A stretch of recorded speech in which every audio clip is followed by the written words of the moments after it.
안녕하십니까. 글로벌TV의 이길규입니다. 오늘은 코로나19 사태가 우리나라에 미친 영향과 앞으로의 과제라고 하는 주제로 한반도 미래연구원의 윤창용 부원장님과 함께 말씀 나눠보겠습니다. 반갑습니다. 네, 안녕하십니까. 반갑습니다. 코로나19 사태가 미국과 유럽에서 아직 그 최정점에 달했는지 여부가 좀 불확실한 가운데 워낙 그 실업 문제와 경기 침체가 심각한 상황에 달해 있기 때문에 미국과 유럽에서는 경제 활동을 재개하기 위한 준비에 나서는 모습을 보이고 있습니다. 우리나라는 다행스럽게도 최근에 일부 클럽이라든가 병원에서 산발적인 그 재확산 움직임도 일부 있긴 했습니다만은 전반적으로 성공적으로 수습되는 이런 모습을 보여주고 있는데요. 우선 우리나라의 그 국제적인 이미지 향상이라든가 이런 부분에 대해서 이번 코로나 사태가 미친 그 큰 좋은 영향 이런 부분 어떻게 생각하시는지 연구원장님 좀 말씀 좀 해주시죠. 예, 지금 아직 그 전 세계 그 코로나19 확산 그 추세가 아직까지는 크게 누그러졌다고 보기는 어려울 것 같고요.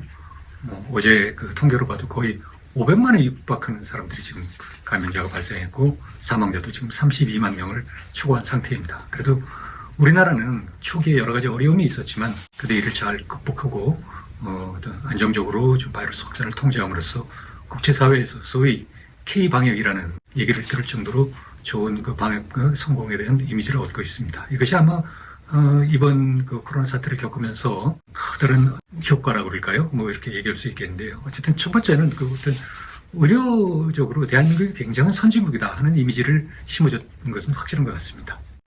사실 우한 사태가 처음 발병하고 또 그것이 처음에 대구에서 퍼져가지고 코로나가 확산됐을 때 국제사회는 굉장히 우려를 많이 했어요. 한국이 과연 제대로 대처할 수 있을까? 그랬는데 의외로 한국은 빠른 속도로 진단검사를 하고 감염자를 추적하고 확산을 차단하는데 굉장히 기여를 많이 했는데 이런 빠른 어떤 진단 키트의 개발과 어떤 검사 속도라는 것은 국제사회가 처음에 상상도 거의 하지 못했던 그런 상황이었습니다. 이것이 우리의 모습을 다시 국제사회가 인식하는 계기가 되지 않았나 하는데 사실 방역 모범 국가로 우리보다 더 성공적인 나라가 있습니다.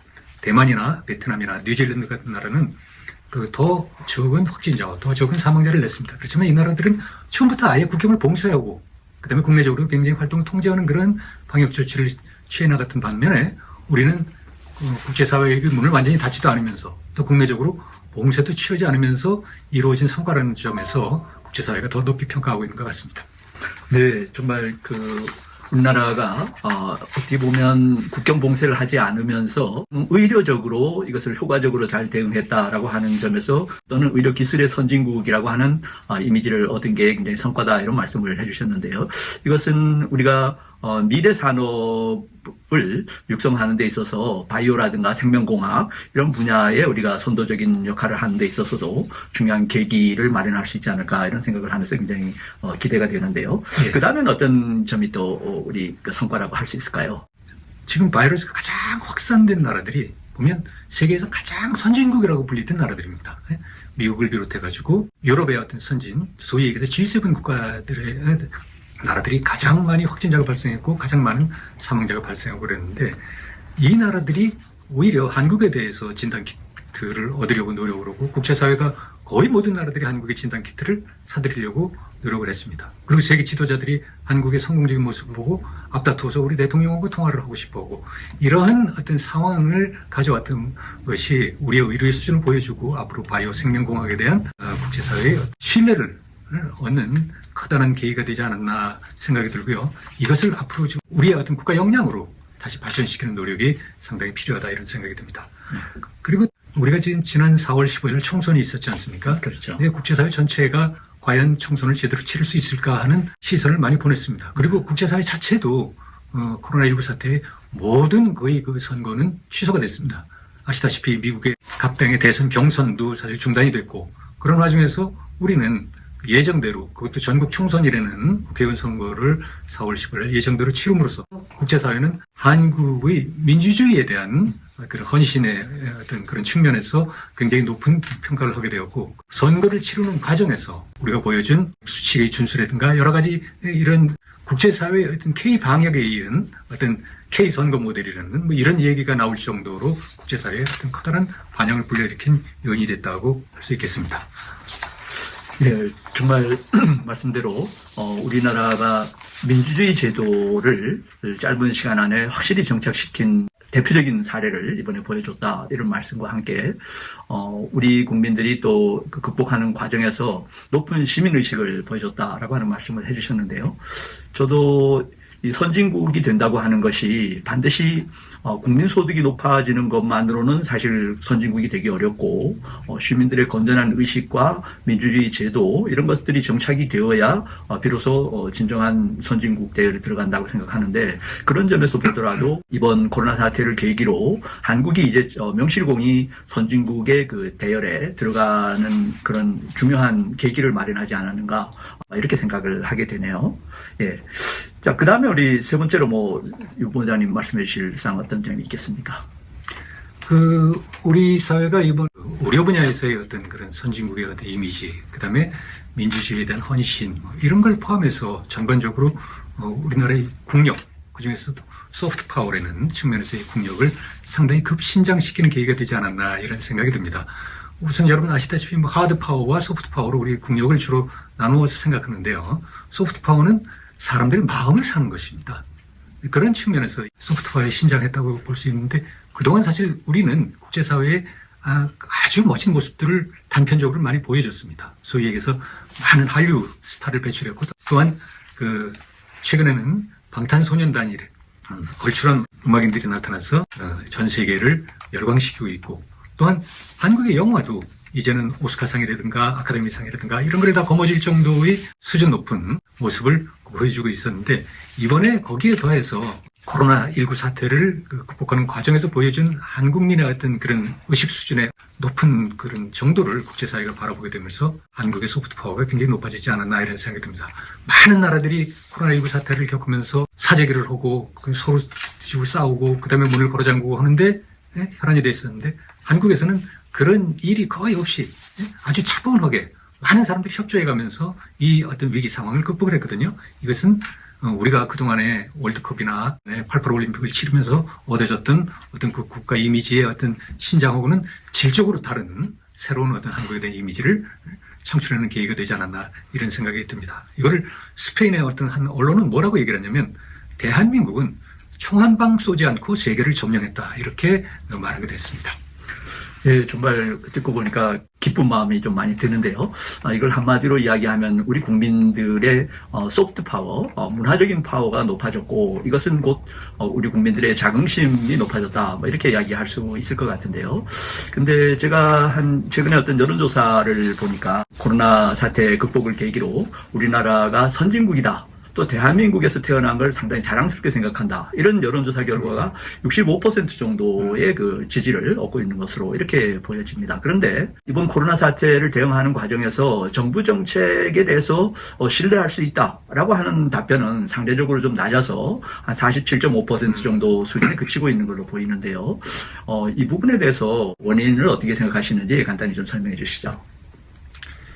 예, 우리가 코로나 사태에서 잘 대응했다는 것은 정부가 잘한 측면도 있겠지만 그동안 우리 사회 또 우리 국민들이 쌓아온 역량의 어떤 총체적 발현이다 이렇게 말씀드릴 수 있을 것 같습니다. 그런 와중에서 왜 외교정책 분야에 대해서는 그렇게 신뢰를 받지 못하는가 하는 생각을 해보게 되면 미국의 유명한 그 역사학자이면서 석학인 폴 케네디가 있습니다. 한반도는 주변에 커다란 코끼리 4마리를 잘 다루지 못하면 그 코끼리들한테 짓밟히게 될 수 있다는 얘기를 한 적이 있습니다. 그동안에 이 정부 들어와서 좀 미국하고의 어떤 관계가 그렇게 원활하게 잘 돌아가고 있다는 생각들을 국민들한테 심어주지 못한 것 같습니다. 그 다음에 또 일본과의 갈등이 치유해 나가는 방향으로 가야 되는데 이것이 점점 더 갈등이 증폭되는 것이 아닌가 하는 것에 대한 국민들의 우려감도 있을 것입니다. 또 하나는 우리 외교가 또 너무 중국에 좀 경사되는 모습을 보여주니까 이것이 오히려 대한민국 정부가 중국에 의해서 휘둘리는 거 아니냐 하는 그런 우려도 또한 갖게 되는 것이 사실이라고 생각합니다. 또 한 가지는 또 이 정부에서 너무 일방적으로 북한에 대한 매달리는 모습을 보여줌으로써 국민들은 좀 불안하게 생각하고 있지 않나 이런 생각을 가질 수가 있을 것 같습니다. 네, 아마 이런 문제들은 우리가 코로나 사태가 좀 진정이 지금 돼가면서 다시 한번 좀 재검토하고 총체적으로 좀 점검해야 될 부분이 아닌가 이런 생각을 하게 됩니다. 이번 코로나 극복 과정에서 나타나고 있는 어떤 전반적인 문제점 내지 해결 방안에 대해서 좀 더 간단하게 설명해 주시면 고맙겠습니다. 우리 국민들이 정말 잘 협조를 해주셔가지고 지금의 어떤 상황까지 왔고 이태원 발 어떤 재확산의 어떤 그런 위기도 상당히 슬기롭게 극복해 나가는 과정이 있다고 볼 수 있을 것 같습니다. 국제사회 또 일각에서는 우리가 추진하고 있는 어떤 역학조사나 방역 확산을 위한 어떤 추적이라는 부분에 있어서 개인의 어떤 휴대폰 발신장치, 그다음에 위치 추적, 그다음에 카드 사용 내역 또 이런 거를 집중적으로 추적함으로써 사람들이 어디 있었나, 확진자가 어디서 발생하는 그런 과정에서 또 다른 한편에서는 개인의 인권이 침해되고 또 개인의 사생활이 노출되는 것이 아닌가 하는 우려를 갖는 부분도 있는 것이 사실입니다. 그래서 앞으로 우리가 어떤 방역은 방역대로 지키되 또 우리가 성숙된 민주주의의 이미지를 줄 수 있다면 이 분야에 있어서도 국제적인 수준에 맞는 개인적인 사생활 보호의 어떤 조화로운 길을 찾는 것이 중요하지 않나 이런 생각이 들고요. 또 하나는 사회가 어떤 교육의 어떤 부분에서는 흑수저, 금수저 이렇게 이분법적으로 너무 국민들을 이렇게 나누어서 보는 그런 풍조가 굉장히 강했는데 이거는 결국은 국민들로 하여금 가진 자와 못 가진 자를 나누게 되고 대한민국을 그동안 헬조선이니 이런 얘기로 나오는 어떤 그런 요인을 제공해 주지 않았나 했는데 코로나 사태를 계기로 해서 우리 국민들이 좀 더 자긍심을 갖고 우리나라에 대해서 좀 더 자부심을 가져도 되지 않나 하는 생각을 갖게 됩니다.